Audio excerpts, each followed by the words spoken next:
L'artillerie est l'arme qui est arrivée à la guerre pour ne jamais repartir. Et pendant la Seconde Guerre mondiale, sa puissance était telle qu'elle pouvait faire disparaître des villes entières. Les Allemands le savaient très bien. Ils avaient de nombreux canons, armes anti-chars et anti-aériennes, mortiers et autres artilleries.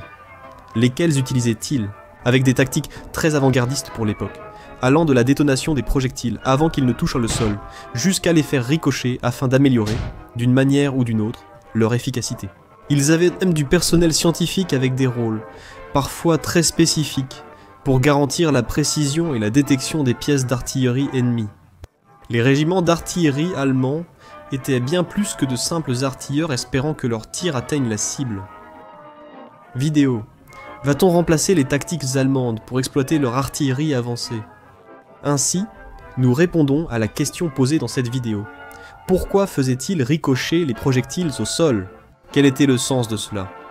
Et comment se fait-il que cette technique était extrêmement dévastatrice pour éliminer l'infanterie?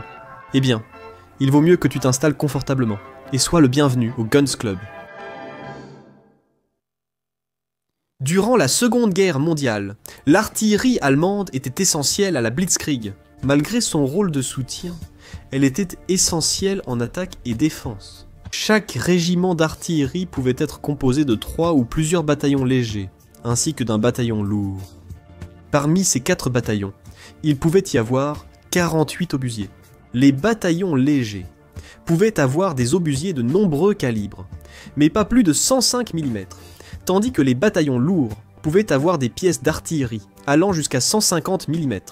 Les bataillons légers étaient des unités assez polyvalentes, capables d'attaquer des fortifications légères, de l'infanterie et des blindés, tandis que les bataillons lourds étaient davantage conçus pour attaquer des fortifications plus solides et pour fournir des tirs de contre-batterie.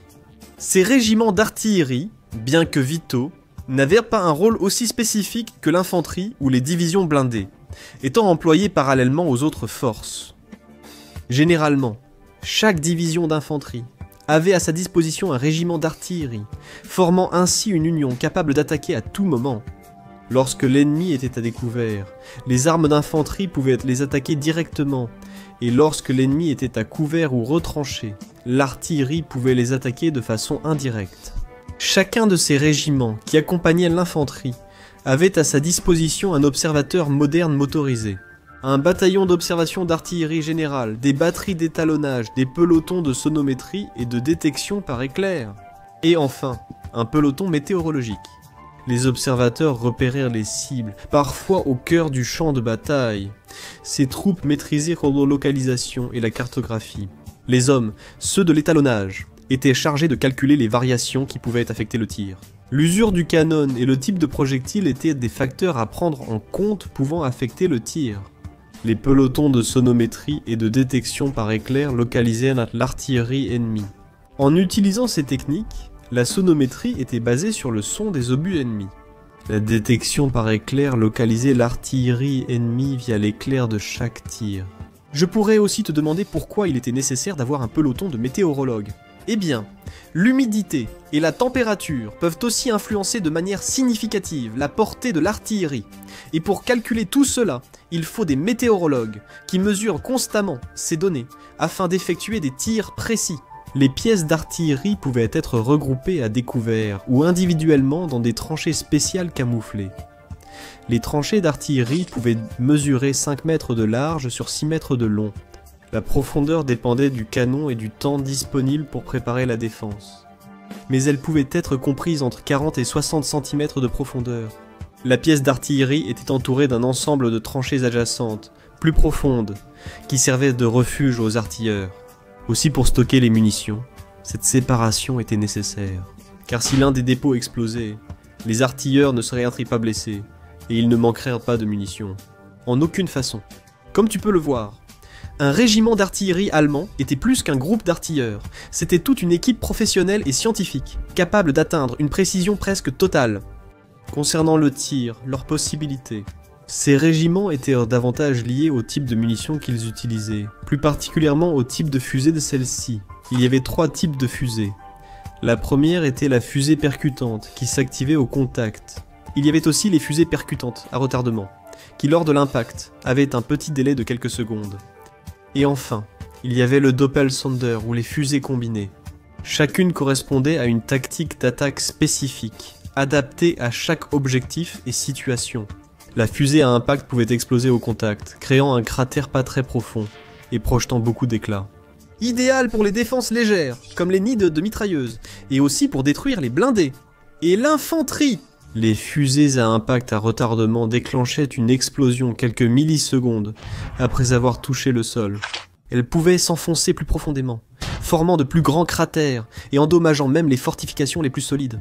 Ces projectiles en papier étaient inefficaces contre l'infanterie, car en s'enfonçant, ils projetaient peu d'éclats. Cependant, c'était le contraire. Si les conditions de combat étaient favorables, les projectiles avec des fusées à impact à retardement étaient les plus meurtriers contre l'infanterie, si celle-ci se trouvait à une certaine distance. En ce qui concerne les obus, on utilisait une technique de ricochet. On tirait l'obus à un angle qui permettait au projectile de ricocher. Lorsque le projectile touchait le sol, la fusée s'activait et, après quelques millisecondes, il explosait en l'air, causant des dégâts absolument dévastateurs.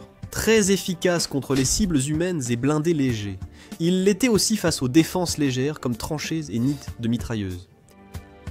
Le double Sender, également redoutable contre l'infanterie, avait un minuteur réglé avant le tir. Et bien sûr, il avait aussi une fusée percutante. L'intention de celui-ci était aussi qu'il explose avant d'atteindre le sol, causant des dégâts dévastateurs à l'infanterie. Comme la fusée percutante à retardement, si le minuteur échouait, elle toucherait le sol et provoquerait une explosion classique. Elle était utile dans les territoires enneigés et boueux, où le rebond n'était pas possible. Cette technique était particulièrement utile, puisque les Allemands n'avaient pas à leur disposition de fusées avancées de proximité, à radiofréquence, comme les bombes thermobariques britanniques et américaines, qui pouvaient détecter le sol grâce à la radiofréquence, ce qui faisait que le rebond et les minuteries étaient la seule façon d'attaquer les cibles plus efficacement depuis les airs. Évidemment, ces techniques n'étaient pas fiables à 100% comme les fusées bombes thermobariques, mais c'était le mieux que les Allemands avaient à ce moment-là. Les Britanniques ont également utilisé des techniques similaires. Mais dans d'autres domaines, il existait la torpille de surface, créée pour détruire les barrages électriques allemands et les fortifications sur l'eau. Ces bombes rebondissaient sur l'eau pour permettre aux bombardiers de les larguer hors de portée des défenses aériennes. J'ai également lu des anecdotes sur les soviétiques, employant des méthodes proches de celles des Allemands, mais je ne peux rien confirmer, ces informations restant anecdotiques. La variabilité de la fusée faisait qu'il existait différents types de feux. Nous pouvons voir 4 types différents: feu de harcèlement, feu de barrage permanent, feu de destruction et enfin, feu d'anéantissement. Le feu de harcèlement. Il consistait à réduire autant que possible l'activité de l'ennemi, en entravant sa progression. Les attaques coordonnées forçaient l'ennemi à tomber dans des pièges ou détruisaient des véhicules pour ralentir leur avancée. Le feu de barrage protégeait surtout l'avancée, ou la retraite de l'infanterie avec un rideau de feu pendant une période donnée. C'était utile lorsque l'infanterie n'avait pas accès à des abris dans des zones trop ouvertes. C'était similaire au feu de destruction et à sa pression, mais avec de l'artillerie. Le feu de destruction reste le plus intuitif. Il s'agissait d'attaquer des cibles localisées par reconnaissance, comme des forts ou des défenses plus solides que de simples tranchées. Et cela consistait en une attaque planifiée pour maximiser l'efficacité de la destruction. Enfin, il y avait le feu d'anéantissement, c'était le plus désastreux de tous. Cette tactique visait à détruire toute concentration de troupes ou blindés ennemis par un feu concentré. L'intention était de saboter toute forme d'attaque qui était en cours de planification. Comme tu peux le voir, l'artillerie allemande était extrêmement moderne, avancée pour son époque, et elle disposait aussi de beaucoup de personnel scientifique qui garantissait une précision millimétrique à chaque tir. Leur tactique faisait d'eux une véritable machine d'annihilation et de dévastation. T'es-tu déjà demandé pourquoi les soviétiques fixaient leurs fusils au canon d'artillerie ? Dans cette vidéo, tu auras la réponse. Merci d'avoir regardé.